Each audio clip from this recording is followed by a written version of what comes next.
In this video, I'm going to show you how to use the Worksharing monitor. Now, to actually download this, you will have to have subscription, and I'm going to walk you through that process. You're going to go to your subscription website, which is subscriptionautodesk.com, and you're going to log in.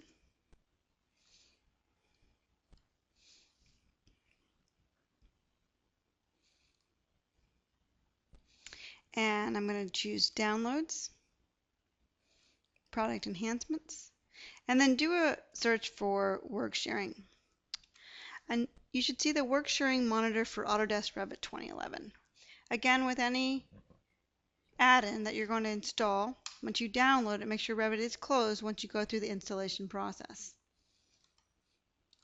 So once you're within Revit, the idea of this tool is it's used within collaboration with a team.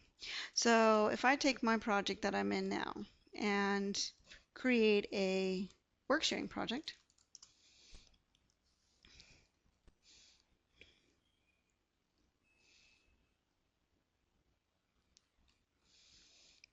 you can see that at this point I'm the only one working on this project.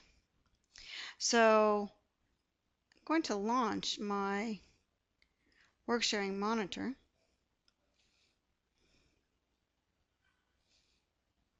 And you can see that it's not recognizing this here as a Worksharing monitor, Worksharing project, because I haven't saved it.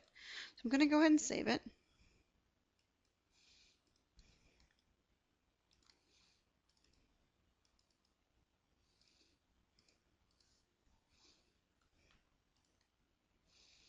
And then now you'll see when it's done saving, it's going to warn us that I'm in the central file.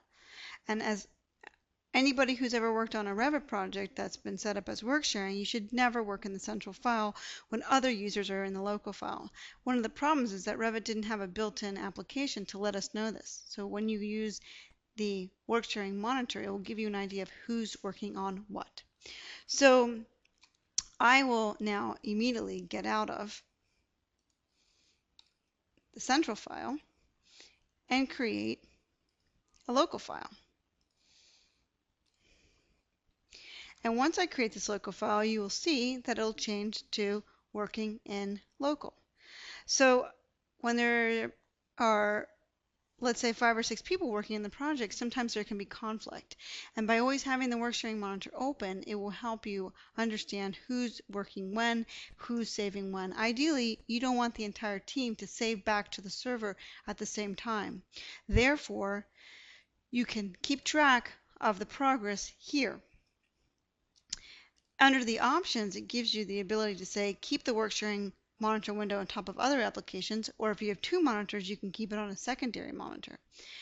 You also have the ability to display a desktop alert, so it will alert you in certain cases depending on what is happening with the file.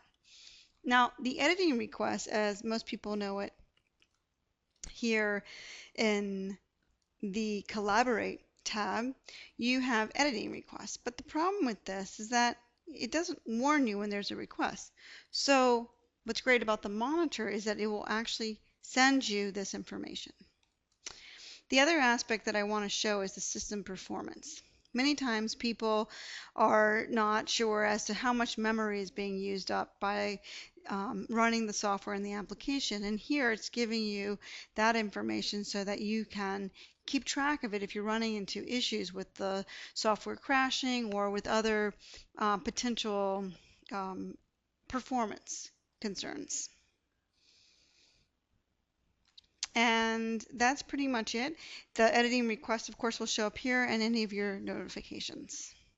The help menu, just like F1 used in Revit, you can pull this up to find out more information regarding how to monitor access to your project files or how to look at your editing requests and whatnot.